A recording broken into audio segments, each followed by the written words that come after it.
பெரியோர்களே, சகோதரர்களே, தாய்மார்களே, சகோதரிகளே, உங்கள் அனைவருக்கும் அஸ்ஸலாமு அலைக்கும் வரஹ்மத்துல்லாஹி வபரகாத்துஹு.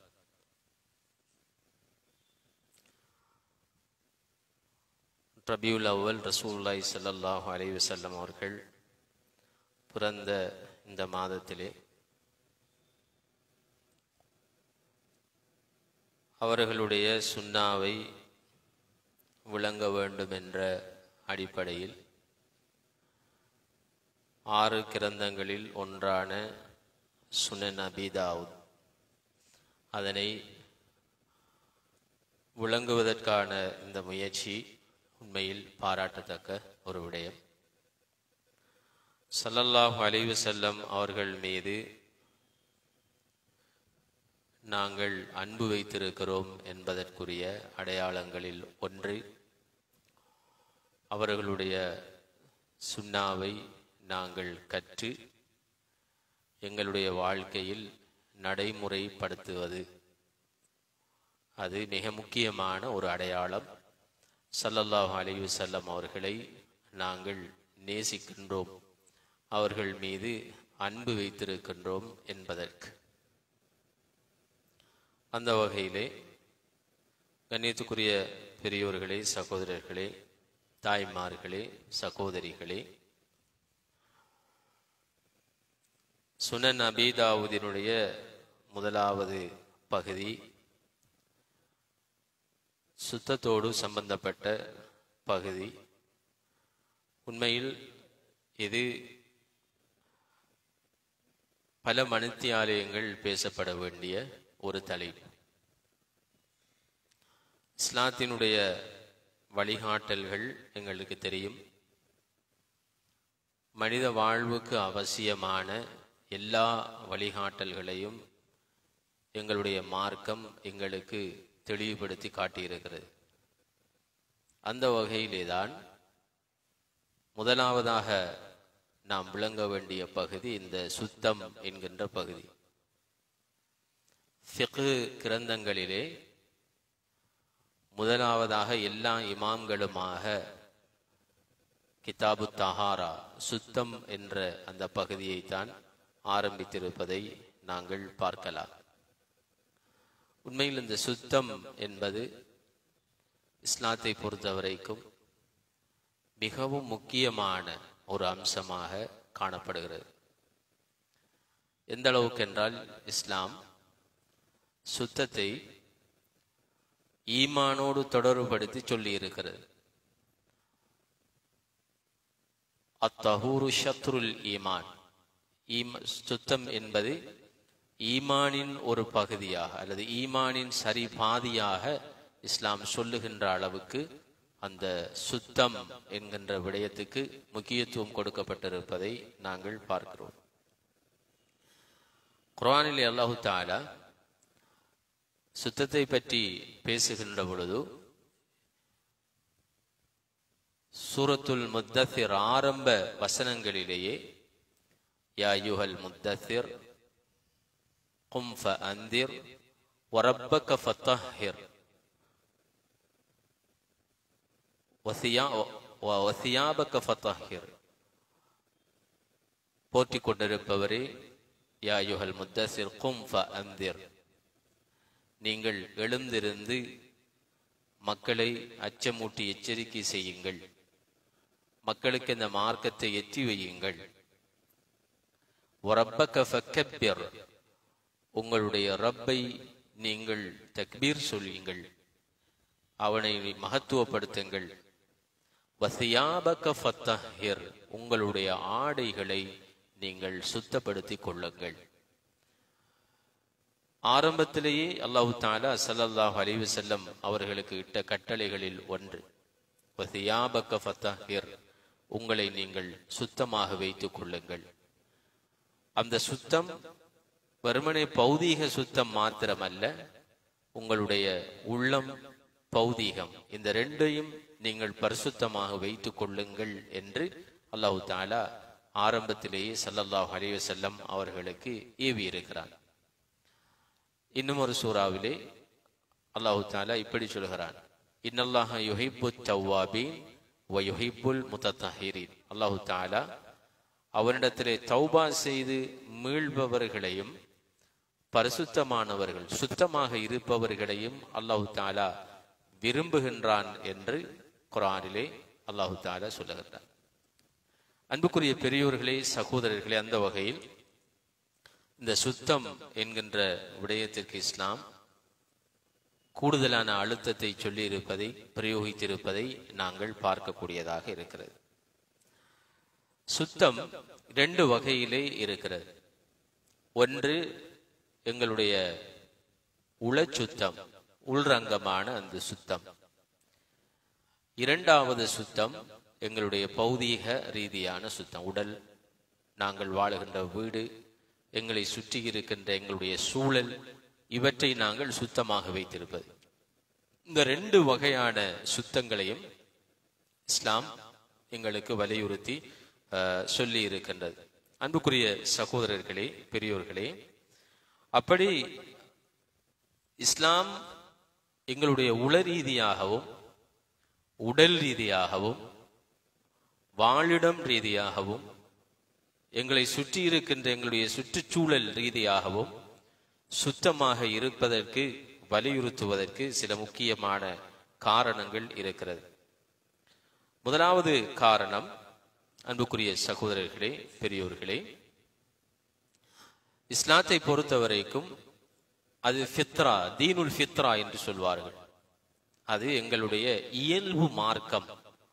பொதுவாக மனிதன் தூய்மையாக மனித இயல்பு என்பது தூய்மையாக சுத்தமாக இருப்பதைத்தான் விரும்பும். அது பொதுவான ஒரு இயல்பு. அந்த வகையிலே மனித இயல்பு அதனை விரும்பும் என்ற வகையில் மனித இயல்பு சுத்தமாக இருப்பதைத்தான் அது இயல்பான ஒரு விடயம் என்ற வகையில் சுத்தத்துக்கு இஸ்லாம் வலியுறுத்தி இருக்கிறது. இது முதலாவது காரணம். இரண்டாவது காரணம், இஸ்லாம் எப்பொழுதும் சொல்வார்கள் தீனு நதாஃபா, பரிசுத்தமாக இருப்பதை, நேர்த்தியாக இருப்பதை இஸ்லாம் எப்பொழுதுமே விரும்புகிறது. இன்னல்லாஹ ஜமீலுன் யுஹிப்புல் ஜமால், அல்லாஹு தஆலா அழகானவன், அவன் அழகாக இருப்பதையே விரும்புகின்றான். இன்னல்லாஹ யுஹிப்பு இதா அமில அஹதுக்கும் அமலன் அன் யுத்கினஹு, அல்லாஹ்வுக்கு விருப்பமான ஒரு விடயம் என்னவென்றால், யாராவது ஒரு காரியத்தை செய்வதாக இருந்தால் அதனை திறன்படச் செய்வதை, நேர்த்தியாக செய்வதை அல்லாஹு தஆலா விரும்புகின்றான் என்று ஹதீஸ்களிலே நாங்கள் பார்க்கக்கூடியதாக இருக்கிறது. எப்பொழுதும் அலங்கோலமாக இருப்பதை, அது தனி மனிதர்களாக இருந்தாலும் சரி, அல்லது வீடாக இருந்தாலும் சரி, அல்லது பௌதீக சூழலாக இருந்தாலும் சரி, அலங்கோலமாக இருப்பதை இஸ்லாம் விரும்புவதில்லை. ஸல்லல்லாஹு அலைஹி வஸல்லம் அவர்கள் பல சந்தர்ப்பங்களில் சில மனிதர்களை கண்டித்திருக்கிறார்கள். ஒரு முறை ரசூலுல்லாஹி ஸல்லல்லாஹு அலைஹி வஸல்லம் அவர்கள் ஒரு சஹாபியினுடைய வீட்டிலே இருந்தார். அப்பொழுது ஒரு விருந்தாளி அல்லது ஒரு விசிட்டர் அந்த வீட்டுக்கு வந்தார். அவர் வருகின்ற பொழுது அவருடைய தலைமுடி சீவி இருக்கவில்லை, பரட்ட தலையோடு வந்தார். முடி அங்கும் இங்குமாக கிடக்கின்ற நிலையிலே அவர் அந்த மனிதர் வந்தார். ஸல்லல்லாஹு அலைஹி வஸல்லம் அவர்கள் சொன்னார்கள், இந்த மனிதர் தன்னுடைய முடியை அழகாக வாழ்ந்து வைக்கக்கூடிய அளவுக்கு அவருக்கு சந்தர்ப்பம் கிடைக்கவில்லையா என்று ஸல்லல்லாஹு அலைஹி வஸல்லம் அவரை கடிந்து கொண்டார். அதே போன்றுதான் இன்னும் ஒரு மனிதர் அழுக்கடைந்த ஆடையோடு வந்தார். அவரை பார்த்து ஸல்லல்லாஹு அலைஹி வஸல்லம் அவர்கள், இவருக்கு அழகான ஆடை கிடைக்கவில்லையா என்று கேட்டுவிட்டு சொன்னார்கள், அல்லாஹு தஆலா உங்களுக்கு நிஅமத்துக்களை தந்திருந்தால், அப்படி என்றால் வசதி வாய்ப்பை, செல்வத்தை தந்திருந்தால், அதனுடைய அடையாளங்களை உங்களுடைய தோற்றங்களிலே நீங்கள் வெளிப்படுத்துங்கள். நல்ல ஆடையை நீங்கள் அணியுங்கள். அதே போன்று அழகான முறையிலே குளித்து துப்புரவாக உங்களுடைய முடியை வாழ்ந்து, தாடியை வாழ்ந்து, நேர்த்தியாக சுத்தமாக இருக்கும்படி சஹாபாக்களை அவர்கள் பணித்திருப்பதை நாங்கள் பல ஹதீஸ்களிலே பார்க்கக்கூடியதாக இருக்கிறது. அதே போன்றுதான் வீட்டு சூழல்களும் கூட, வீட்டு சூழல் சுத்தமாக இருக்க வேண்டும். எந்த அளவுக்கு அதனை ஸல்லல்லாஹு அலைஹி வஸல்லம் அவர்கள் வலியுறுத்தினார்கள் என்றால்,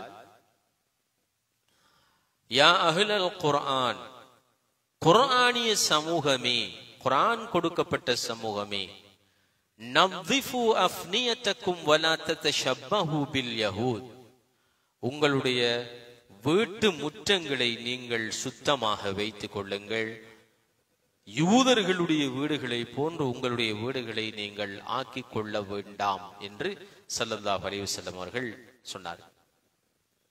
ஆகவே இஸ்லாம் எப்பொழுதும் ஒரு மனிதனை சுத்தத்தின் பக்கம் தூண்டுகின்ற ஒரு மார்க்கம், அழகை விரும்புகின்ற மார்க்கம், நேர்த்தியை விரும்புகின்ற மார்க்கம், சுத்தத்தை விரும்புகின்ற மார்க்கம். அது அழுக்கை எப்பொழுதும் அது வெறுக்கிறது.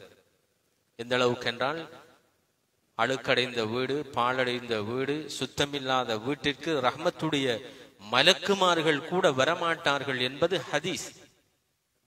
ஆகவே இது இரண்டாவது முக்கியமான விடயம்.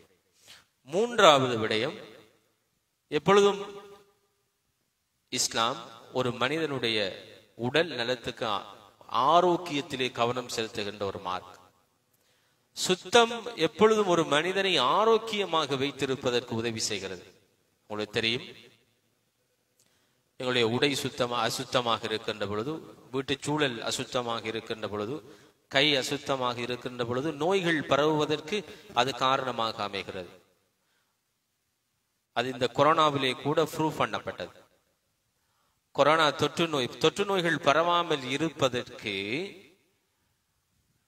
பேசிக் ட்ரீட்மெண்ட், அடிப்படையான விடயம் சுத்தமாக இருக்க வேண்டும் என்பது எங்கள் எல்லோருக்கும் தெரியும். அதனாலேதான் எங்களுடைய கைகளை கழுவும்படி சொல்வார்கள், சுத்தமாக இருக்கும்படி எங்களை சொல்வார்கள்.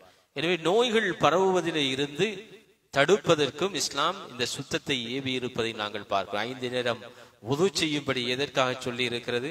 பெரும்பாலும் நோய்களை ஏற்படுத்தக்கூடிய கிருமிகள் இந்த கையினுடைய இடுக்குகளிலே இருப்பதற்கு வாய்ப்பு இருக்கிறது. அதனாலேதான் நாங்கள் எந்த 5 நேரங்கள் எங்களுடைய கைகளை, உடம்புகளை கழுவி சுத்தமாக இருப்பதற்கான ஒரு வழிகாட்டல் தரப்பட்டிருக்கிறது. ஆரோக்கியமான ஒரு வாழ்க்கைக்கு மனிதனுக்கு வழிகாட்டுவதற்காக. இது 4வது விடயம். அதே போன்றுதான் அன்புக்குரிய சகோதரர்களே, ஒரு மனிதனுடைய உடல் சுத்தமாக இருக்கின்ற பொழுதுதான் அவனுடைய உள்ளம் சுத்தமாக இருக்கும். இது ஒரு சைக்காலஜிக்கல், உளவியல் ரீதியான ஒரு விடயம். உள ஆரோக்கியத்திற்கு உடல் சுத்தம் மிகவும் முக்கியமானது, அல்லது அந்த சூழல் சுத்தம் மிகவும் முக்கியமானது. உதாரணமாக, நாங்கள் 2 நாளை குளிக்கல் என்று வைங்கள். குளிக்கின்ற நேரம், குளித்ததற்கு பிறகு இருக்கின்ற மனோநிலைக்கும் குளித்து சுத்தமானதற்கு பிறகு இருக்கின்ற மனோநிலைக்கும் இடையிலே வித்தியாசம் இருக்கிறது. ஷர்ட் ஊத்தே ஆயிட்டு அல்லது வியர்வை வாசம் அடைக்கிறது. அந்த நேரம் இருக்கின்ற மனோநிலைக்கும் நாம் எங்களுடைய உடைகளை சுத்தமாக அணிகின்ற பொழுது இருக்கின்ற மனோநிலைக்கும் இடையிலே வித்தியாசம் இருக்கிறது. எங்களுடைய வீடு சுத்தமாகவும் நேர்த்தியாகவும் இருக்கின்ற பொழுது இருக்கின்ற மனோநிலைக்கும், வீடு அழுக்காகவும் நேர்த்தி இல்லாமல் இருக்கின்ற பொழுதும் இருக்கின்ற அந்த மனோநிலைக்கும் இடையிலே வித்தியாசம் இருக்கிறது. இது மிக முக்கியமான ஒரு காரணம், சுத்தத்தை இஸ்லாம் வலியுறுத்தி இருப்பது. இன்னும் ஒரு மிக முக்கியமான காரணம் இருக்கிறது. அதுதான், ஒரு மூமினை பொறுத்தவரைக்கும் அவன் எந்த சந்தர்ப்பத்திலும் அல்லாஹ்வுடன் உறவை வைத்திருக்கிறவன் ஒரு மூமின். அல்லாஹ்வுடனான தொடர்பு அவனுக்கு எந்த நிமிடமும் இருக்கும். ஸல்லல்லாஹு அலைஹி வஸல்லம் அவர்களை பற்றி சொல்லுகின்ற பொழுது சொல்வார்கள், யذ்குர் ரப்பஹு ஃபீ குல்லி அஹ்யானி, அவர் எல்லா நேரங்களிலும் தன்னுடைய ரப்புடைய ஞாபகத்தில் இருப்பார், அல்லாஹ்வுடைய ஞாபகத்தில் இருப்பார். எங்களுக்கும் அப்படியான கட்டளை தான் இடப்பட்டிருக்கிறது. எந்த சந்தர்ப்பத்திலும் இறை ஞாபகத்தோடு நாங்கள் வாழ வேண்டும். அதனுடைய பொருள், நாங்கள் எங்களுடைய எல்லா வேலைகளையும் இடைநிறுத்திவிட்டு பள்ளி வாயிலுக்குள்ளே வந்து அல்லது முசல்லாவிலே இருந்து அல்லாஹ்வை தஸ்பீஹ் செய்ய வேண்டும், ஜிக்ர் செய்ய வேண்டும் என்பது அல்ல. எங்களுடைய எல்லா கடமைகள், எல்லா நேரங்களிலும் இறை உணர்வோடு, இறை ஞாபகத்தோடு இருக்க வேண்டும் என்பதுதான் அல்லாஹ்வுடைய எதிர்பார்ப்பு. உதாரணமாக, நாங்கள் தூங்குகின்ற பொழுது தூக்கத்துடைய துஆவை ஓதுவது இறை ஞாபகம், எழும்புகின்ற பொழுது துஆவை ஓதுவது இறைவனுடைய ஞாபகம், பாத்ரூம் போகின்ற பொழுது, வெளியே வருகின்ற பொழுது, வீட்டை விட்டு வெளியே போகின்ற பொழுது, வீட்டுக்குள்ளே வருகின்ற பொழுது, எல்லா சந்தர்ப்பங்களிலும் அல்லாஹ்வை ஞாபகப்படுத்துவது ஒரு மூமினுடைய பண். அதில் ஆகவும் உச்சகட்டமான நிலைதான் தொழுகை. அல்லாஹ்வுடன் நேரடியாக நாங்கள் தொடர்புபடுகின்ற ஒரு இபாதத்து தான் தொழுகை. மன் அராத அன் யுனாஜிய ரப்பஹு ஃபல்யுஸல்லி, யார் தன்னுடைய ரப்போடு பேச விரும்புகிறார்களோ அவர்கள் தொழட்டும் என்று ஸல்லல்லாஹு அலைஹி வஸல்லம் அவர்கள் சொன்னார். எனவே எங்களுக்கும் அல்லாஹ்வுக்கும் இடையிலான அந்த உறவு மிகவும் இறுக்கமானது. சதாவும் நாங்கள் அல்லாஹ்வுடனான உறவோடு இருப்பவர்கள். அதற்கு எங்களுடைய உள்ளமும் சுத்தமாக இருக்க வேண்டும், உடலும் சுத்தமாக இருக்க வேண்டும். அதனாலேதான் ஸல்லல்லாஹு அலைஹி வஸல்லம் அவர்கள் எந்த சந்தர்ப்பத்திலும் ஒரு மனிதன் வுதுவோடு இருக்க வேண்டும் என்பதை வலியுறுத்தி இருக்கிறார். நாம் சுத்தமாக இருக்க வேண்டும் என்பதை வலியுறுத்தி இருக்கிறார்கள். ரெண்டு நிலையான சுத்தமும் தான், உள சுத்தமும் தான், உடல் சுத்தம். இந்த ரெண்டு வகையான சுத்தமும் அல்லாஹ்வுடனான உறவை பலப்படுத்துவதற்கு எங்களுக்கு மிகவும் முக்கியமான ஒரு அடிப்படை தேவையாக இருக்கிறது. அந்த வகையிலே தான் அன்புக்குரிய சகோதரர்களே, இந்த ஹதீஸ் கிரந்தத்திலே அபூதாவுதிலே இமாம் அவர்கள் சுத்தத்தோடு தொடர்பான அந்த ஹதீஸ்களை ஏற்கனவே அந்த ஆரம்பத்திலே தொகுத்திருப்பதை நாங்கள் பார்க்கிறோம். உண்மையில் இந்த ஹதீஸ்களை நாம் படிப்பது வெறுமனே ரபியுல் அவ்வலை கொண்டாடுவதற்காக அல்ல. மாற்றமாக இதை ஏதாவது இரண்டு விடயங்களையாவது எங்களுடைய வாழ்க்கையிலே நாங்கள் நடைமுறைப்படுத்த வேண்டும். அதுதான் ஸல்லல்லாஹு அலைஹி வஸல்லம் அவர்களை நேசிப்பதன் வெளிப்பாடு என்ற அடிப்படையில் நாங்கள் இந்த ஹதீஸ்களை குள்ளே போவது சிறந்ததன் நினைக்கின்றேன். உண்மையில் இந்த முதலாவது பகுதி கிதாபு தஹாரா, சுத்தம் என்ற இந்த பகுதியை வாசிக்கின்ற பொழுது இஸ்லாம் எவ்வளவு சின்ன சின்ன விடயங்களில் கூட கவனம் செலுத்தி இருக்கிறது, எங்களை வழிகாட்டி இருக்கிறது. ஆனால் நாம் அதில் எவ்வளவு தூரம் பராமுகமாக இருக்கிறோம் என்பதை விளங்கக்கூடியதாக இருக்கிறது. அதிலே இந்த முதலாவது பகுதி வருகிறது கழிவகற்றலோடு தொடர்பானது. அதாவது டாய்லெட், மலசலம் கழிப்பதோடு தொடர்பான சட்டங்களை பற்றி வந்திருக்கின்ற அந்த ஹதீஸ்களிலே முதலாவது ஹதீஸ், ரசூலுல்லாஹி ஸல்லல்லாஹு அலைஹி வஸல்லம் அவர்கள் அந்த தன்னுடைய இயற்கை தேவையை நிறைவேற்றுகின்ற பொழுது எவ்வளவு நுணுக்கமான விடயங்களை அவர்கள் கையாண்டிருக்கிறார்கள் என்பது இங்கு பேசப்படுகிறது. அதாவது உங்களுக்கு தெரியும், இந்த இயற்கை தேவையை ஒரு மனிதன் நிறைவேற்றுவது என்பது அது ஒரு அடிப்படையான ஒரு விடயம், கட்டாயமான ஒரு விடயம். அண்மையிலே ஒரு டாக்குமெண்ட்ரி வீடியோ ஒன்றிலே பார்க்க கிடைத்தது. ஒரு மனிதனுக்கு அவர் கொண்டு போகணும் போல ஒரு ஃபீலிங் வந்தால் இடத்துல 1 கோடி ரூபாய் கொடுத்து தான் 1-2 போகணும் என்ற அந்த ஃபீலிங் வந்தால், இயற்கை தேவையை கழிக்க வேண்டும் என்ற அந்த தேவை வந்தால் 1 கோடி ரூபாய் தான் அவர் கொடுத்து போகணும் என்றிருந்தா அவர் கொடுத்து கட்டாயம் அந்த இடத்துல போத்தன்படும் என்றால் அதனை கட்டுப்படுத்தி வைத்திருப்பது உடலுக்கு அந்த அளவு தூரம் ஆபத்தான ஒரு விடயம். அது ஒரு விடயம். இரண்டாவது விடயம், அது ஒரு பிரைவசியோடு சம்பந்தப்பட்ட விடயம், ஒரு வெக்கத்தோடு சம்பந்தப்பட்ட, அல்லது என்ன சொல்றது, அது எங்களுக்கு தனிப்பட்ட ஒரு விஷயம். அது ஒரு ஆறுதலாக நிம்மதியாக போற ஒரு விஷயம்தான் இந்த பாத்ரூம் போற விஷயம்ங்கிறது. அதனாலதான் ரசூலுல்லாஹி ஸல்லல்லாஹு அலைஹி வஸல்லம் அவர்களுடைய அந்த எப்படி அவர்கள் தன்னுடைய தேவையை கழிப்பார்கள் என்பது பற்றி முதலாவது ஹதீஸ்லே வருகிறது. கான இதா தஹபல் மذهب அபஅத, ஸல்லல்லாஹு அலைஹி வஸல்லம் அவர்கள் தன்னுடைய இயற்கை தேவையை கழிப்பதற்காக விரும்பினால் அவர்கள் தூரமான இடத்தை தான் தெரிவு செய்வார்கள். செப்பரேட்டா ஒதுங்கி போயிடுவாங்க, தூரத்துக்கு போயிடுவாங்க. அடுத்த இரண்டாவது ஹதீஸ், கான இதா அராதல் பஸார் இன்தலக ஹத்தா லா யராஹு அஹத், அவர் மலசலம் கழிக்க விரும்பினால் யாருமே காணாத ஒரு இடத்திற்கு தூரமாகி சென்று விடுவார்கள் என்று இந்த ஹதீஸ்களிலே நாங்கள் பார்க்கக்கூடியதாக இருக்கு. இது என்னத்தை சொல்லுது? எங்களுக்கு தெரியும், பழைய காலத்து வீடுகள்ல யார வீட்டுல இப்ப நாங்க கண்டெம்பரரியா நாங்க இந்த ஹதீஸை நாங்க நடைமுறைப்படுத்துறதாக இருந்தால் யோசிச்சு பாருங்க.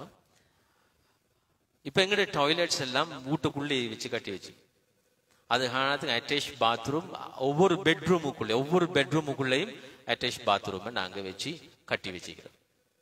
எவ்வளவு லேசி. கிட்டத்தட்ட இன்னைக்கு கொஞ்ச நாளையால சில நேரம் பெட்லேயே வந்தாலும் பெரும் போலதான் அந்த நிலைமை மாறிட்டு போகுது. இதுல இருக்கின்ற சுகாதார சீர்கேடுகள், இதிலே இருக்கின்ற அந்த பிரைவசிங்கிறது, நிம்மதியா ஒரு மனுஷன் டாய்லெட் போற பாத்ரூம் போற அதுல உள்ள அந்த தடைகள் எல்லாம் நாங்க அனுபவிச்சு தானே இருக்கோம்.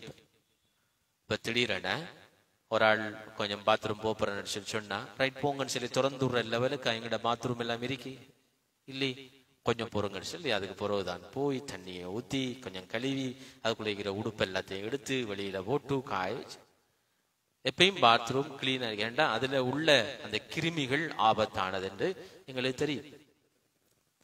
பழைய காலத்துல எங்கட பெரியாக்கள் எவ்வளவுக்கு யோசிக்காங்க. நாங்க சொல்றோம் அறிவு பெருசா வளர்ந்த காலம் இல்லை, பெரிய டெக்னாலஜி வளர்ந்த காலம் இல்லை. ஆனால் அந்த காலத்துல இருந்த வீடுகள்ல பாருங்க, அவங்க வீட்டுக்குள்ள டாய்லெட் இருந்தீங்க இல்லை, வீடு இப்படி இருக்கும், டாய்லெட் வெளியாலே எத்தனையோ மீட்டருக்கு அங்கால எத்தனையோ அடிகளுக்கு அங்காலதான் இருக்கும். உண்மையிலே அதுதான் ஆரோக்கியம்,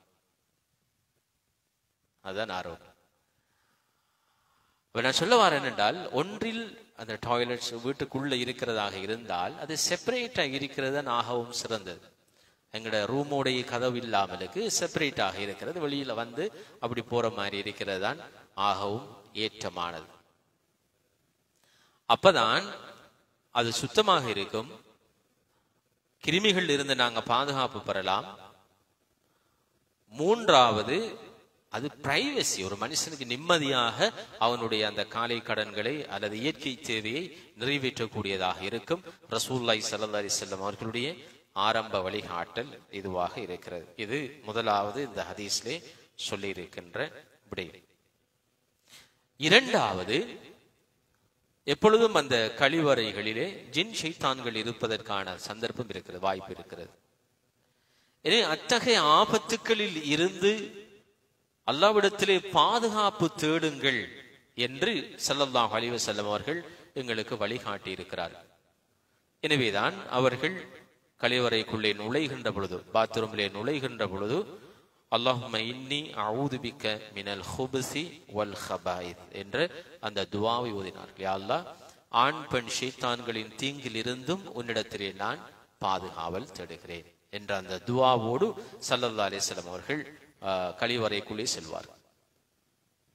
அதே போன்று கழிவறையிலே இருந்து வெளியே வருகின்ற பொழுது அவர்கள் ஒஃப்ரானக, யா அல்லாஹ் என்னை நீ மன்னிப்பாயாக என்ற துஆவை ஓதுவார்கள். 2 துஆக்கள் ஸல்லல்லாஹு அலைஹி வஸல்லம் அவர்கள் கற்றுத் தந்திருக்கிறார்கள். ஒன்று ஒஃப்ரானக, யா அல்லாஹ் என்னை நீ மன்னிப்பாயாக.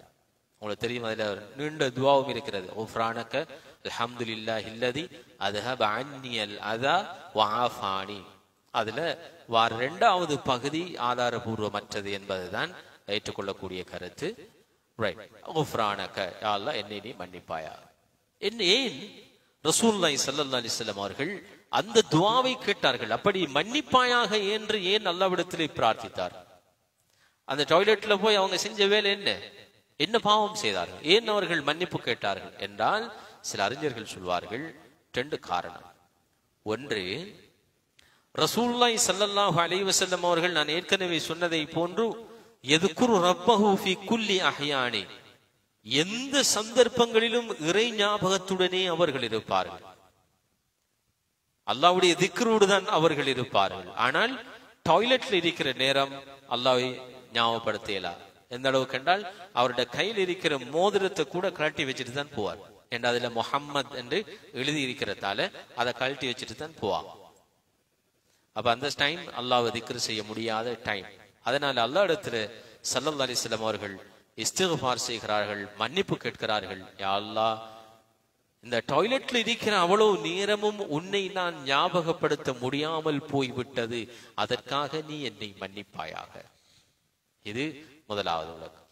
2வது விளக்கம் என்னென்றால், இந்த டாய்லெட் போற நேரம் அந்த ஆறுதல் இருக்கிறது, அதனால அந்த ஆரோக்கியம் இருக்கிறதே. அடுத்து டாய்லெட் ஒரு ஆளு போவாட்டி இனி அது மரண வேதனை. அதே நேரம் அவர் சாப்பிட்டது சத்தோட வெளியேறினாலும் உடல்ல பலம் இல்லை. எனவே எந்த உணவை சாப்பிட்டாலும் அதனுடைய சத்துகள் எல்லாமே உடல் தேவையான அளவுக்கு உறிஞ்சி இழுத்து தேவையற்றவற்றை வெளியேற்றுகிறது. இது அல்லாஹ்வுடைய பெரிய ஒரு நியாமத். இந்த நியாமத்துக்கு நான் நன்றி செலுத்தி விட்டேனா, உரிய முறையில் நன்றி செலுத்தாமல் இருப்பேன், அதற்காக நீ என்னை மன்னிப்பாயாக என்று ஸல்லல்லாஹு அலைஹி வஸல்லம் அவர்கள் அந்த துஆவை ஓதினார். அதனால்தான் இன்னொரு துஆ இருக்கு, அல்ஹம்துலில்லாஹில்லதி அதாகனி லzzatahu வ அப்கா ஃபீ குவத்தஹு வ கஃபா அன்னி அதாஹு. இந்த பாத்ரூம் போய் வந்து ரசூலுல்லாஹ் ஓதுவாங்க, யா அல்லாஹ் எவ்வளவுக்கு நிம்மதியாரி. பாத்ரூம் 1-2 போனதுக்கு பிறகு எவ்வளவு நான் ஒரு ரிலாக்ஸ நான் உணர்கிறேன். அல்ஹம்துலில்லாஹில்லதி அதாகனி லzzatahu வ அப்கா ஃபீ குவத்தஹு. கழிவு வெளியே சென்றாலும் அதனுடைய சக்தி, நான் உண்ட உணவினுடைய சக்தி உடலிலே அப்படியே தேங்கி இருக்கிறது. வ கஃபா அன்னி அதாஹு. அதனால் ஏற்படுகின்ற தீங்கிலிருந்து என்னை நீ பாதுகாத்து விட்டாய், அதற்காகவே உனக்கு எல்லா புகழும் என்று ஸல்லல்லாஹு அலைஹி வஸல்லம் அவர்கள் அல்லாஹ்வை புகழ்ந்தார். இது இப்படி ஒரு பகுதி டாய்லெட்டோடு சம்பந்தப்பட்ட, பாத்ரூம் போறதோட 1-2 போறதோடு சம்பந்தப்பட்ட விடயங்கள் பேசப்படுவதை நாங்கள் பார்க்கக்கூடியதாக இருக்கிறது. இது ஒரு விடயம். இரண்டாவது, இந்த சுத்தத்தினுடைய இரண்டாவது பகுதி, அன்புக்குரிய சகோதரர்களே, இரண்டாவது பகுதி பேசுகின்ற விடயம் வுதுவோடு சம்பந்தப்பட்ட விடயத்தை பேசுகிறது.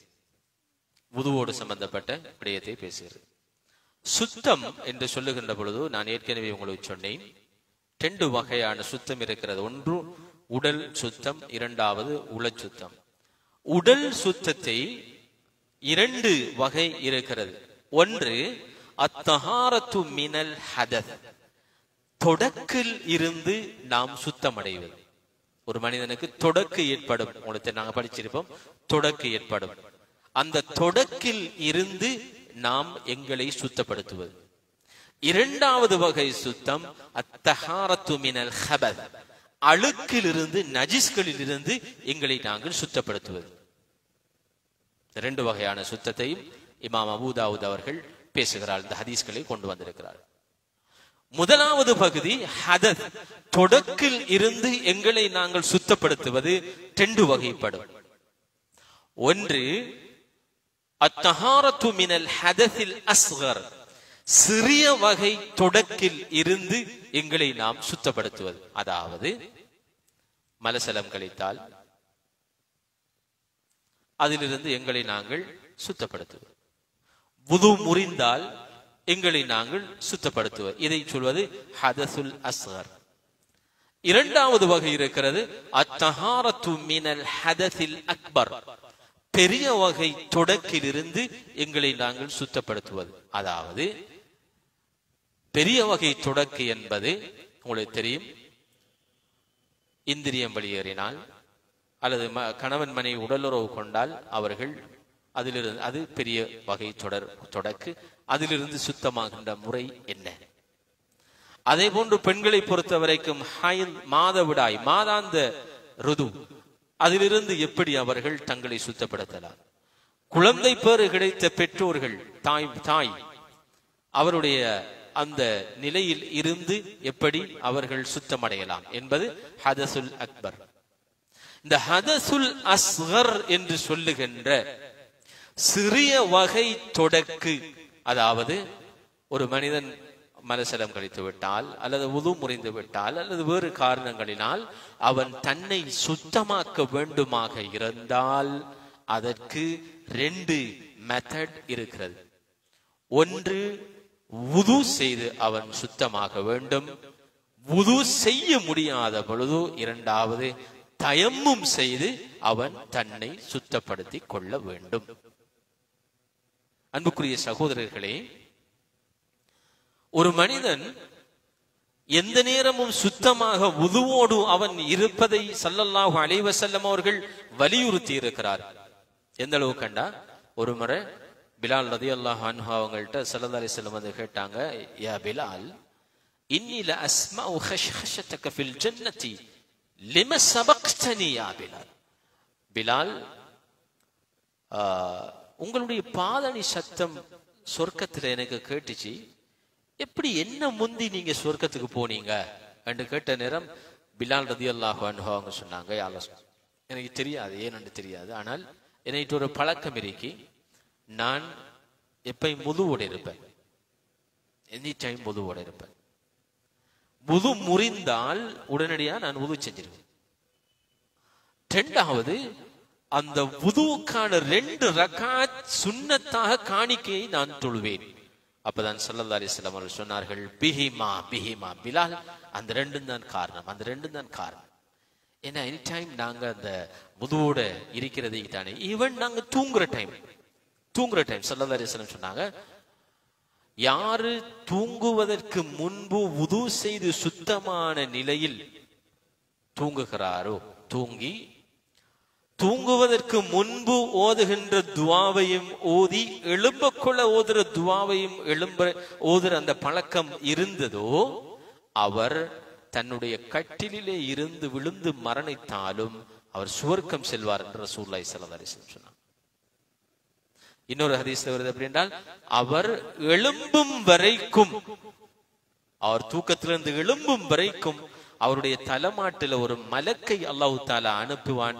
அந்த மலக்கு எழும்பும் வரைக்கும் அவருக்காக இஸ்திக்பார் செய்து கொண்டிருப்பாங்கன்னு சொல்லி ரசூலுல்லாஹி ஸல்லல்லாஹு அலைஹி வஸல்லம். இது வந்து நாங்க 24 hours வுதுவோடு இருக்கிறதுக்கான அந்த தூண்டுதலை நாங்க பார்க்கணும். சகோதரர்களே, இதைத்தான் நிறைய ஹதீஸ்கள்ல இமாம் அபூ தாவூத் இந்த ஹதீஸ்கள்ல கொண்டு வரத்தை நாங்க பார்க்கணும். சுத்தமாக இருக்கிறது, அதுல ஒரு வழிதான் நாங்க வுதுவோடு இருக்கிறது. வுது தொழுகைக்காக மட்டுமில்லை, குர்ஆன் ஓதுறதுக்காக மட்டுமில்லை, எந்த நேரமும் ஒரு மனிதன் வுதுவோடு இருக்கிற நேரம் அவனுடைய அந்த சைக்காலஜிக்கலி உளவியல் ரீதியாக அவனுடைய உள்ளம் சுத்தமாக இருக்கு. எனி டைம் அவன் அல்லாஹ்வோட நான் பேசுவதற்கு தயாராக இருக்கிறேன், அல்லாஹ்வை சந்திப்பதற்கு நான் தயாராக இருக்கிறேன் என்ற அந்த மனோநிலை அவனுக்கு வரும். தைரியமாக அவன் எங்கேயும் போகலாம் வரலாம், அவனுடைய உள்ளம் ஆரோக்கியமாக இருக்கும் வுதுவோட நாங்க இருக்கிற நேரம். அதனாலதான் வுதுவோட நீங்க இருங்க என்கிறதுக்கு இஸ்லாம் நிறைய வழிகாட்டல்களை எங்களுக்கு தந்திக்கிறத நாங்க பார்க்கணும். முதலாவது, அல்லாஹ் விரும்புகின்ற மனிதர்கள் யார் என்றால் வுதுவோடு இருக்கிறார்கள், சுத்தமாக இருக்கிறார்கள். இன்னல்லாஹ யுஹிப்புல் முத்தத்தஹிரீன், அல்லாஹ் பரிசுத்தமாக இருக்கின்ற மனிதர்களை விரும்புகிறார். இது ஒன்று. இரண்டாவது, ஸல்லல்லாஹு அலைஹி வஸல்லம் அவர்கள் சொன்னார்கள், சுவர்க்கம் போகின்ற மனிதர்கள் யார்? சுவர்க்கம் போகின்ற மனிதர்கள் யார் என்றால் அவர்கள் வுதுவோடு இருக்கின்ற மனிதர்கள். பாருங்க, ஒரு ஹதீஸ் ஸல்லல்லாஹு அலைஹி வஸல்லம் அவர்கள் சொன்னார்கள்,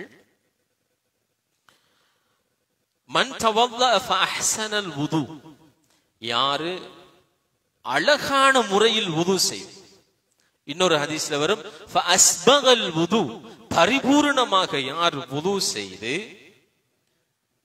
செய்கிறாரோ, ثم قال أشهد أن لا إله إلا الله وحده لا شريك له وأشهد أن محمدا عبده ورسوله என்ற இந்த துஆவை யார் ஓதுகிறாரோ அவருக்கு சுவர்க்கத்தின் 8 வாயில்களும் திறக்கப்படும், அவர் விரும்புகின்ற வாயிலினால் சுவர்க்கம் செல்லலாம். எங்களுக்கு என்ன பிரச்சனை இது செய்யறது?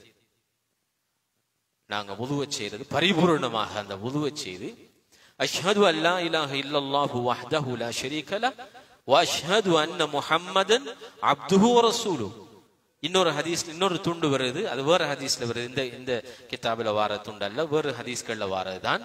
அல்லாஹும்ம ஜஅல்னி மினத் தவ்வாபீன் வஜஅல்னி மினல் முத்தத்தஹிரீன் என்ற அந்த துண்டு. நாங்க அந்த துஆவோட நாங்க இருப்பமாக இருந்தால் சுவர்க்கத்தினுடைய 8 வாயில்களும் திறக்கப்படும், அவர் விரும்பிய வாயிலினால் சுவர்க்கம் செல்லலாம் என்று ரசூலுல்லாஹி ஸல்லல்லாஹு அலைஹி வஸல்லம் அவர்கள் சொன்னார். இது ஒரு விடை. இன்னும் ஒரு ஹதீஸ்ல ஸல்லல்லாஹு அலைஹி வஸல்லம் அவர்கள் சொன்னார்கள், ஒரு மனிதனுடைய பாவங்கள் மன்னிக்கப்படுகிறது. நாங்க வுது செய்யற நேரம் எங்களுடைய பாவங்கள் அனைத்தும், சிறு பாவங்கள் அனைத்தும் மன்னிக்கப்படுகிறது. அந்த ஹதீஸ் நேரம் காணாத ஹதீஸை மென்ஷன் பண்ணல. அதுல கருத்து என்னென்றால், நாங்க வுது செய்யற சந்தர்ப்பத்துல முகத்தை கழுவுற நேரம் கண்ணால செய்த பாவங்கள் அனைத்துமே அழிந்திடும். வாயை கொப்பளிக்கிற நேரம் நாங்க வாயால செய்த பாவங்கள் அனைத்தும் அழிந்திடும்.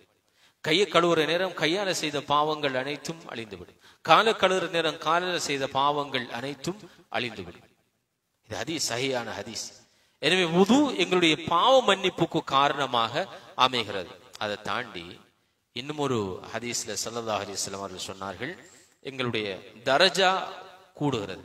ஒரு மனிதனுடைய சுவர்க்கத்திலே ஒரு மனிதனுடைய தரஜா அந்தஸ்து கூடுவதற்குரிய ஒரு வழியாக வுது, சுத்தமாக ஒரு மனிதன் இருப்பதை இஸ்லாம் வலியுறுத்தி இருக்கிறது. ஸல்லல்லாஹு அலைஹி வஸல்லம் அவர்கள் சொன்னார்கள், அலா அதுல்லுக்கும் அலா மா யம்ஹுல்லாஹு பிஹி ஹதாயா வயர்ஃபஉ பிஹி தரஜாத்.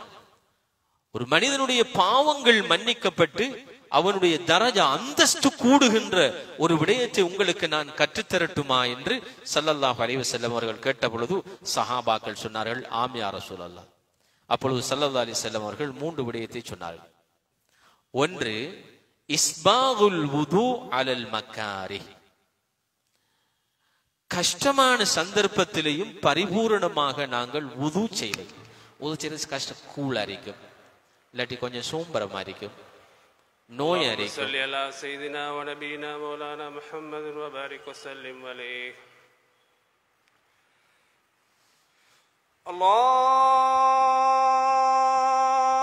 அல்லாஹு அக்பர். அல்லாஹு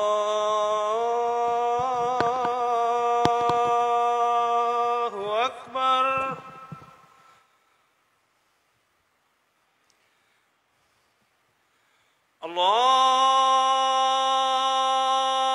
அல்லாஹு அக்பர்.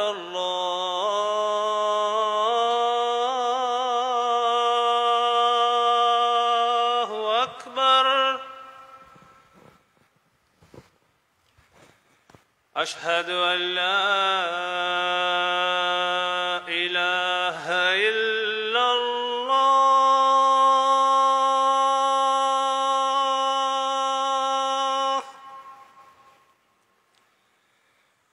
أشهد أن لا إله إلا الله.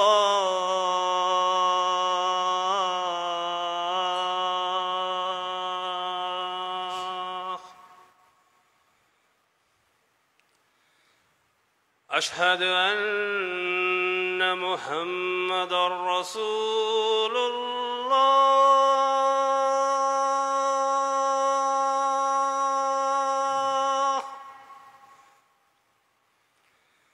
أشهد أن محمدا رسول الله.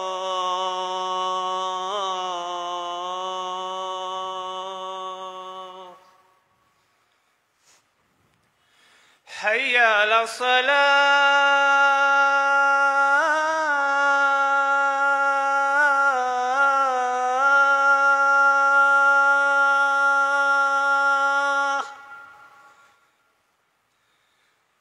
حي على الصلاة.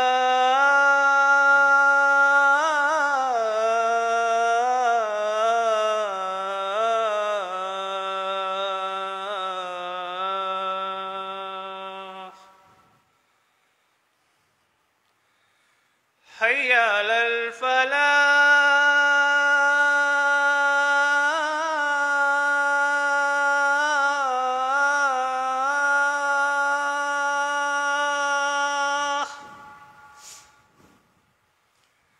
حي على الفلاح.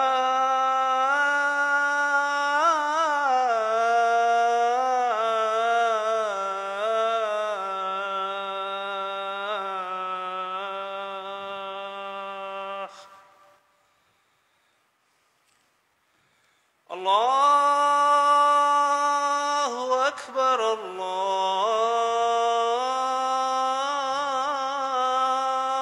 الله أكبر. لا إله إلا الله.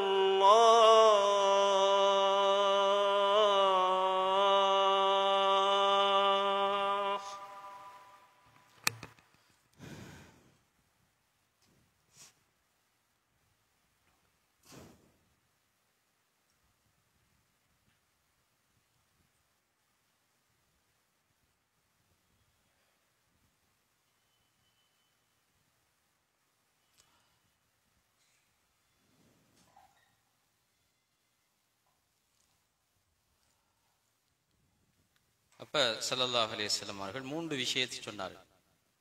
அதாவது எங்களுடைய பாவங்கள் மன்னிக்கப்பட்டு தரஜாக்கள் கூடுகின்ற 3 விடயத்தை சொன்னார்கள். ஒன்றில் இஸ்பாகுல் வுது அலல் மக்காரி, ஒரு கஷ்டமான சந்தர்ப்பத்திலேயும் நாங்கள் வுதுவை பரிபூர்ணமாக செய்கிறது. இரண்டாவது கஸ்ரத்துல் ஹுதா இலல் மசாஜித், பள்ளி வாயிலுக்கு அதிகமான எட்டுக்களை எடுத்து வைத்து வருவது. அதாவது பள்ளி வாயிலுக்கு தொழுகைக்காக நாங்கள் எடுத்து வைக்கின்ற ஒவ்வொரு எட்டுக்களுக்கும் அல்லாஹு தஆலா அவனுடைய ஒரு பாவத்தை மன்னிக்கின்றான், ஒரு நன்மையை எழுதுகிறான், ஒரு தர்ஜாவை கூட்டுகிறான். அதனாலதான் ஒரு சஹாபி ஸல்லல்லாஹு அலைஹி வஸல்லம் அவர்களிடத்துல வந்து சொன்னார், நான் எங்களோட வீட்டை வித்துட்டு வீட்டை விற்க போறேன் சொல்லி வித்துட்டு பள்ளிக்கு பக்கத்துல ஒரு வீடு வாங்க போறேன். ரசூலுல்லாஹி ஸல்லல்லாஹு அலைஹி வஸல்லம் கேட்டாங்க, ஏன் அப்படி வாங்க போறீங்க, என்ன விஷயம்? அப்ப அவர் சஹாபி சொன்னார், எனக்கு பள்ளி கொஞ்சம் தூரமா இருக்குது, அதனாலதான் நான் பள்ளி கிட்ட வீடு வாங்க. அந்த நேரம் அந்த மைண்ட் செட் இருந்த ஆக்கள்கிட்ட பள்ளி கிட்ட வீடு வாங்கணும். அப்ப ரசூலுல்லாஹி ஸல்லல்லாஹு அலைஹி வஸல்லம் சொன்னார், இல்ல நீங்க விற்க வேணாம், அங்கே இருங்க. ஏனென்றால் நீங்க பள்ளிக்கு நடந்து வார நேரம் எடுத்து வைக்கிற ஒவ்வொரு எட்டுக்கும் அல்லாஹ் தஆலா உங்களுக்கு ஒரு நன்மை எழுதுகிறான், ஒரு பாவத்தை மன்னிக்கிறான், ஒரு தரஜாவை கூட்டுகிறான்னு சொல்லி ஸல்லல்லாஹு அலைஹி வஸல்லம் சொன்னாங்க. அதனால ஒரு பள்ளிக்கு எட்டெடுத்து நடந்து வாரதும் ஒரு சொன்னார். இது இரண்டாவது விடயம். மூன்றாவது விடயம் இன்திதாரு ஸலா பஅத ஸலா, ஒரு தொழுகை முடிந்ததற்கு பிறகு அடுத்த தொழுகையை எதிர்பார்த்து காத்திருத்தல். பாருங்க, இந்த ஹதீஸ் எங்களை எந்த நேரமும் இறை உணர்வுள்ளவர்களாக, இறை தொடர்புள்ளவர்களாக அந்த வச்சிருக்கிற ஹதீஸ் இது. நீங்க எந்த நேரமும் வுதுவுடையீங்க. அது உங்களுக்கு கஷ்டமான சந்தர்ப்பமாக இருந்தாலும் சரி, நீங்க வுதுவை புதுப்பிச்சுக்கோங்க, பரிபூர்ணமாக அந்த வுதுவை செய்யுங்க. பள்ளிக்கு நடந்து போங்க, அடுத்த ஒரு தொழுகை முடிந்தால் அந்த அடுத்த தொழுகையை எதிர்பார்த்து காத்திருங்கள் என்பது பள்ளிக்குள்ள இருந்துதான் எதிர்பார்த்து காத்திருக்கணும்ங்கிறது அது பெஸ்ட். நீங்க ஒரு தொழுகை முடிஞ்சுட்டா அடுத்த தொழுகை பள்ளிக்குள்ள இருந்து எதிர்பார்த்து காத்திருக்கலும் என்றால் அது எங்களுடைய லோஹருக்கும் இஷாவுக்கும் மக்ரிபுக்கும் தான் அது சாத்தியமானது. இது எங்களோட மனோநிலை. ஒரு வக்து முடிந்தால் அடுத்த வக்து எப்ப தொடங்கும், எப்ப அதான் சொல்லும், எப்ப நான் பள்ளிக்கு போவேன் என்ற அந்த மனோநிலை இருக்கிறது. அதான் ஒரு மூமினுடைய உண்மையான மனோநிலை.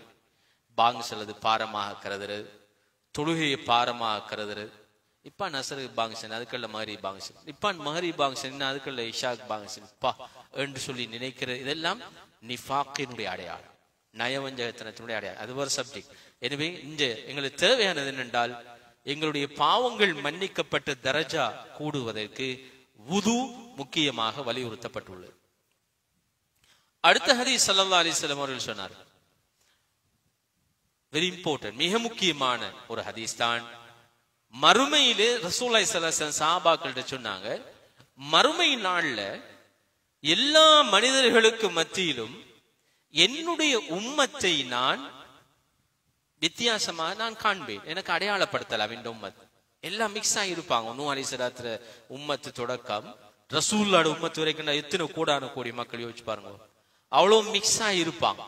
அவர்களுக்கு மத்தியில எப்படி ஒரு ஆடு மாடு மேய்க்கிறவர் அவ்வளவு மந்தைக்குள்ளையும் தன்னுடைய ஆடுகளை தன்னுடைய ஒட்டகங்களை செப்பரேட் பண்ணி டிஃபரெண்ட் ஆக்கி பார்ப்பானோ, அது மாதிரி என்னுடைய உம்மத்தை என்னால பார்க்கலாம், என்னால அடையாளப்படுத்தலாம் சொல்லி சஹாபாக்கள்கிட்ட சொன்னோன்னு சஹாபாக்கள் ஆச்சரியத்தோட கேட்டாங்க, யார சொல்ல அதை எப்படி பார்க்கலாம், அவ்வளவு பேர் மிக்ஸ் ஆயிருக்கிறீங்க, நீங்க எப்படி உங்களோட உம்மத்தை மட்டும் செப்பரேட் பண்ணி பார்ப்பீங்க?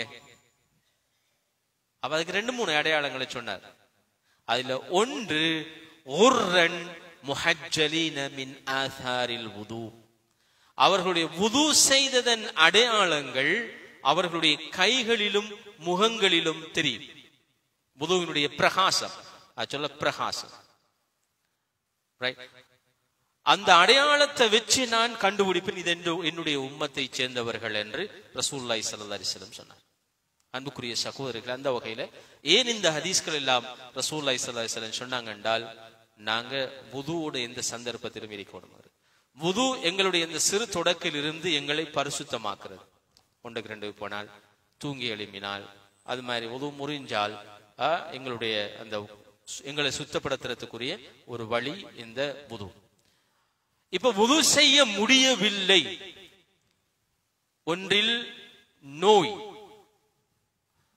அல்லது கடுமையான குளிர், தண்ணிய பாவிச்சா எங்கட உயிருக்கு ஆபத்து, அல்லது கைகால் வெட்டுப்பட்டு நாங்க கட்டு போட்டிக்கிறோம், இப்படியான அல்லது நீர் இல்ல, தண்ணி இல்ல, இப்படியான சந்தர்ப்பங்களில் கூட அந்த சுத்தம் என்ற அந்த உணர்வோடு இருக்க வேண்டும் என்பதற்காக தயம்மும் செய்யும்படி இஸ்லாம் வலியுறுத்தி இருக்கிறது.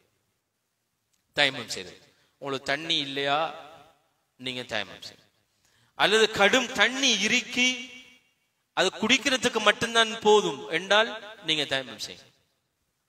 அல்லது தண்ணி இறுக்கி கடும் கூழ் பாவித்தால் உடலுக்கு ஆபத்து வரும், உயிருக்கு ஆபத்து வரும் என்றிருந்தால் நீங்க தயம்மம் செய்யுங்க. தயம்மம் செய்ய சுத்தமான நிலையில் நீங்க இருங்க. சுத்தம் இல்லாம நீங்க தொழண்டாம், சுத்தம் இல்லாம நீங்க குர்ஆன் ஓதலாம், சுத்தம் இல்லாமலுக்கு நீங்க வாழ வேண்டாம் என்பதுதான் இந்த ஹதீஸ்கள் மூலமாக எங்களுக்கு வலியுறுத்தப்படுகின்ற. எந்த அளவு கண்டால்,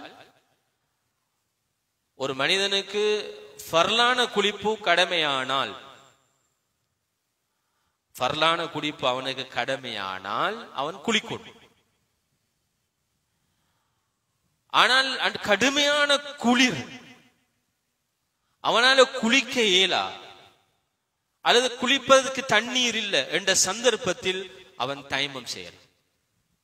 கஸ்வத்து தாத்தி சலாசில் என்று ஒரு போராட்டம் நடைபெற்றது. அந்த போராட்டத்திலே அம்ர் இப்னு ஆஸ் ரலியல்லாஹு அன்ஹு அவர்கள் தளபதியாக இருந்தார். அப்ப ஒரு நாள் கடுமையான குளிர் காலத்துல தான் இந்த போராட்டம் நடந்தது. சங்கிலி போர் கடும் குளிர் காலத்துல நடந்துச்சு. அப்ப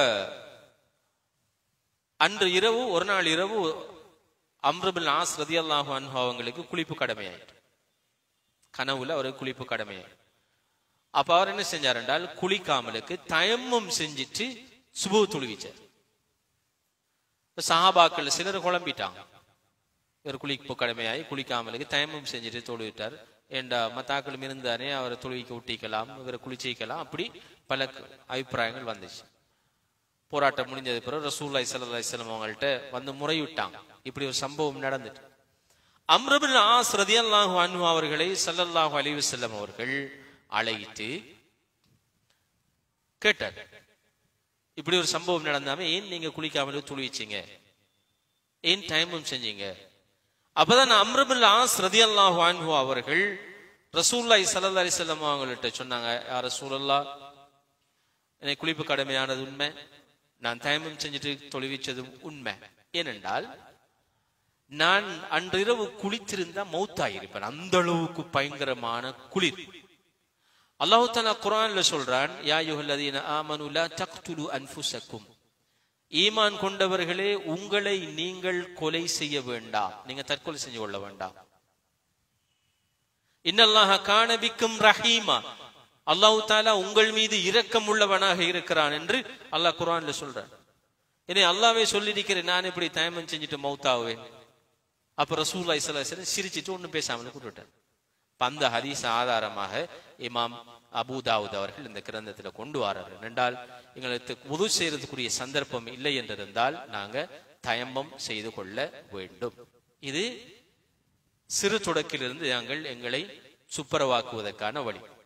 பெரும் தொடக்காக இருந்தால், குளிப்பு கடமையானால், அல்லது பெண்களுடைய மாதவிடையாக இருந்தால், அல்லது குழந்தை பேறு முடிவடைந்து அந்த நஃபாசா என்று சொல்வார்கள் அதனுடைய காலம், நிஃபாசுடைய காலம், அந்த காலம், அதாவது 40 நாளுக்கு பிறகு பெண்கள் சுத்தமாவதாக இருந்தால் அவர்கள் குளிக்க வேண்டும்.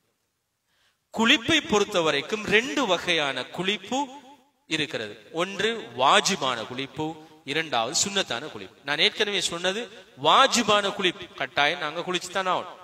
ஒரு மனுஷனுக்கு அவர் குளிப்பு கடமையானால், ஜுனுபாக இருந்தால், அதாவது கணவன் மனைவி சேர்ந்தால் அல்லது கனவிலே அவர்களுக்கு இஸ்கலிதமானால் அவர்கள் கட்டாயம் குளித்தே ஆக வேண்டும்.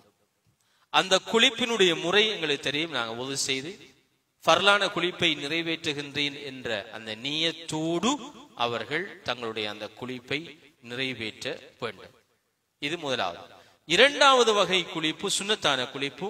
அது ஒவ்வொரு நாளும் குளிப்பதாக இருக்கலாம், அழுக்கு அடைந்தால் உடல் அழுக்கடைந்தால் குளிப்பதாக இருக்கலாம், உடலிலே துர்வாடை வீசுகின்ற பொழுது குளிப்பதாக இருக்கலாம், வெள்ளிக்கிழமை நாட்களிலே குளிப்பது, பிறநாளுடைய நாட்களிலே குளிப்பது, இத்தகைய குளிப்புகள் சுன்னத்தான குளிப்பு. இதனையும் இஸ்லாம் சுத்தத்துக்குள்ளே இந்த ஹதீஸ்களிலே கொண்டு வந்திருப்பதை நாங்கள் பார்க்கிறோம். இன்னும் ஒரு முக்கியமான பகுதியையும் இமாம் அபூதாவுத் அவர்கள் இந்த ஆரம்பம் தஹாரா என்ற பகுதிக்குள்ளே கொண்டு வந்திருக்கிறார்கள். அதுதான் சிவாக், பல்லு துலக்குதலோடு சம்பந்தப்பட்டது. அதாவது ஒரு மனிதனுடைய உடல் சுத்தம் என்பது இது எல்லாவற்றையும் உள்ளடக்கும்.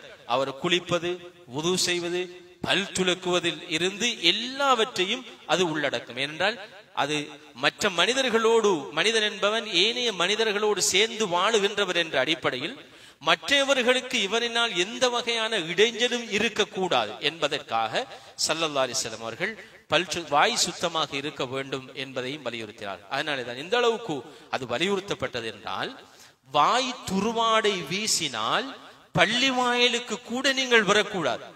மன்னக்கல சௌமன் அவ் பசலன் ஃபல்யஅ்தஸில்னா அவ் ஃபல்யஅ்தஸில் மசாஜிதனா. யார் வெங்காயம், வெள்ளைப்பூடு போன்ற விடயங்கள் பற்றி சாப்பிட்டு விட்டு வருகிறார்களோ அவர்கள் பள்ளி வாயிலுக்கு வர வேண்டாம், எங்களை விட்டும் அவர்கள் தூரமாகட்டும் என்ற விடயம் என்னவென்றால், மற்றவர்களுக்கு இடைஞ்சல் கொடுக்கின்ற வகையில் இருக்கக்கூடாது. அப்படி என்ற பீடி சிகரெட் குடிச்சிட்டு வாராக்கள் பக்கத்துல சஃப்ல நிக்கலாம், வர வேண்டாம். பள்ளி வாயிலுக்குள் நீங்கள் வர வேண்டாம். மற்றவர்களுக்கு எந்த வகையிலும் அது இடைஞ்சலாக இருக்கு. அப்படி என்றால் நீங்கள் மிஸ்வாக் செய்து விட்டு வாருங்கள், பல் துளைக்கு சுத்தப்படுத்தி விட்டு வாருங்கள். அதனால ஸல்லல்லாஹு அலைஹி வஸல்லம் அவர்கள் சொன்ன ஹதீஸை இமாம் அபூதாவுத் அவர்கள் ஆரம்பத்திலே பதிவு செய்திருக்கிறார்கள். லௌலா அஷுக்க அலா உம்மத்தி லஅமர்துஹும் பிஸ்ஸிவாக்கி மஅ குல்லி வுது. என்னுடைய உம்மத்துக்கு கஷ்டம் என்று நான் கருதி இருக்காவிட்டால் ஒவ்வொரு வுது செய்கின்ற சந்தர்ப்பத்திலும் பல் துளக்கும்படி நான் ஏவி இருப்பேன் என்று ஸல்லல்லாஹு அலைஹி வஸல்லம் சொன்னார். இன்னும் ஒரு ஹதீஸிலே வருகிறது, ஒவ்வொரு தொழுகையிலும் நான் பல் துளக்கும்படி ஏவி இருப்பேன் என்று ஸல்லல்லாஹு அலைஹி வஸல்லம் அவர்கள் சொன்னார். அந்த வகையில் அன்புக்குரிய சகோதரர்களே, பல் துளக்குவது என்பது அதனால் நாடப்படுகின்ற விடயம் மற்றவர்களுக்கு எங்களுடைய வாயினுடைய துர்வாடை எந்த சந்தர்ப்பத்திலும் இடைஞ்சலாக இருந்துவிடக்கூடாது. விசேடமாக நாங்கள் தொழுகையில் நிற்கின்ற அந்த சந்தர்ப்பத்தில் அவர்களுக்கு அது இடைஞ்சல, மற்ற மனிதர்களுக்கு அது இடைஞ்சலாக இருந்துவிடக் கூடாது என்பதற்காக அந்த வாய் சுத்தம், பல் சுத்தத்தையும் இஸ்லாம் எங்களுக்கு வலியுறுத்தி. இவைகள் எல்லாம் பௌதீக ரீதியாக, பிசிக்கலி நாங்கள் வெளிப்படையாக எங்களுடைய உடல், எங்களுடைய வாய், எங்களுடைய உடை இவைகள் சுத்தமாக இருக்க வேண்டும் என்பதை வலியுறுத்துகின்ற விடயம். இதற்கு சமாந்திரமாகத்தான் இஸ்லாம் எங்களுடைய உள்ளமும் சுத்தமாக இருக்க வேண்டும் என்பதை வலியுறுத்தி இருக்கிறது. அதிலும் நாங்கள் கவனம் செலுத்த வேண்டும். எப்படி ஒரு மனிதனுடைய உடல் அழுக்கடைகிறதோ அதே போன்று அவனுடைய உள்ளமும் அழுக்கடைகிறது. பாவங்களினால், உள நோய்களினால், பொறாமை, வஞ்சகம், பெருமை, இப்படியான உள நோய்களினால் உள்ளம் துருப்பிடிக்கிறது, உள்ளம் அழுக்கடைகிறது. அதே போன்று நாம் செய்கின்ற பாவங்களினாலும் உள்ளம் துருப்பிடிக்கிறது. கல்லா பல் ரான அலா குலூபிஹிம் மா கானூ யக்ஸிபூன். அவர்கள் செய்கின்ற பாவத்தின் காரணமாக அவர்களுடைய உள்ளங்கள் துருப்பிடித்திருக்கிறது. இந்த துருவிலிருந்து, இந்த அழுக்கில் இருந்தும் எங்களுடைய உள்ளம் சுத்தப்படுத்தப்பட வேண்டும். காரணம், அல்லாஹ் எங்களுடைய உள்ளத்தை தான் பார்க்கிறார். இன்னல்லாஹ லா யன்துரு இலா சுவரிக்கும் வலா இலா அஜ்சாமிக்கும் வலாக்கின் யன்துரு இலா குலூபிக்கும் வ அமாலிக்கும். அல்லாஹ் தஆலா உங்களுடைய தோற்றங்களை அவன் பார்ப்பதில்லை, உங்களுடைய உடல் கட்டமைப்பை அவன் பார்ப்பதில்லை. அவன் பார்ப்பதெல்லாம் உங்களுடைய உள்ளங்களையும் உங்களுடைய அமல்களையும். எனவேதான் ஹசத், பொறாமையிலிருந்து, முனாஃபிக்தனத்திலிருந்து, பெருமையிலிருந்து, பொறாமை போன்ற இத்தகைய உள நோய்களில் இருந்து எங்களுடைய உள்ளத்தை நாம் பரிசுத்தப்படுத்த இந்த 2 வகையான சுத்தத்துடன் ஏன் இருக்கும்படி நாம் வலியுறுத்தி இருக்கிறோம் என்றால், நாம் சதாவும் அல்லாஹ்வோடு தொடர்பாகின்ற மனிதர்கள். எனவே எங்களுடைய உள்ளமும் சுத்தமாக இருக்க வேண்டும், உடலும் சுத்தமாக இருக்க வேண்டும். நாம் அவனோடு தொடர்படுவதாக இருந்தால், அந்த வகையிலே தான் அன்புக்குரிய சகோதரர்களே, இமாம் அபூதாவுத் அவர்கள் அவருடைய கிதாபின் ஆரம்பத்திலேயே இந்த கிதாபு தஹாரா என்ற பகுதியை கொண்டு வந்திருக்கிறார்கள். ரபியுல் அவ்வல் 1வது நாள் நாங்கள் இதனை ஏன் இந்த விடயங்களை பார்க்கின்றோம் என்றால், ஸல்லல்லாஹு அலைஹி வஸல்லம் அவர்கள் மீது இருக்கின்ற எங்களுடைய மஹப்பத்தை நாங்கள் வெறுமனே இத்தகைய நிகழ்ச்சிகள் மூலமாக வெளிப்படுத்துவது அல்ல, மாற்றமாக அவர்களுடைய சுன்னாவை நாங்கள் கற்று அதனை எங்களுடைய வாழ்க்கையில் முடியுமான அளவு நடைமுறைப்படுத்துவது. இதிலே நாங்கள் எங்களுடைய சுத்தத்தை பற்றி நாங்கள் பார்த்தோம், வாயை பல்லை சுத்தப்படுத்துவதை பற்றி பார்த்தோம், வுதுவோடு இருப்பதை பற்றி நாங்கள் படித்திருக்கிறோம். அந்த வகையில் குறைந்தபட்சம் இன்றைய இந்த நாளில் குறைந்தபட்சம் நான் எந்த நேரமும் வுதுவோடு இருப்பது, வுது முறிந்தால் வுதுவை நான் புதுப்பித்துக் கொள்வது, வுது செய்கின்ற பொழுது நான் இந்த துஆவை அஷ்ஹது அல்லா இலாஹ இல்லல்லாஹு வஹ்தஹு லா ஷரீக லஹ் வ அஷ்ஹது அன்ன முஹம்மதன் அப்துஹு வ ரசூலுஹு அல்லாஹும்ம ஜஅல்னி மினத் தவ்வாபீன் வ ஜஅல்னி மினல் முத்தத்தஹிரீன் என்ற அந்த துஆவை ஓதி நான் வுதுவுடனே என்னுடைய காலத்தை நான் கழிக்க வேண்டும். தூங்குகின்ற பொழுது கூட நான் வுதுவோடு தூங்க வேண்டும் என்ற அந்த படிப்பினை இன்ஷா அல்லாஹ் எங்களுடைய வாழ்க்கையில் நடைமுறைப்படுத்துவதற்கு அல்லாஹு தஆலா அருள் பாலிப்பானாக. வாஹிரு தஅவானா அல்ஹம்துலில்லாஹி ரப்பில் ஆலமீன். சுப்ஹானக்கல்லாஹு வ பிஹம்திக் அஷ்ஹது அன் லா இலாஹா இல்லா அன்த அஸ்தக்ஃபிருக வ அத்தூபு இலைக்.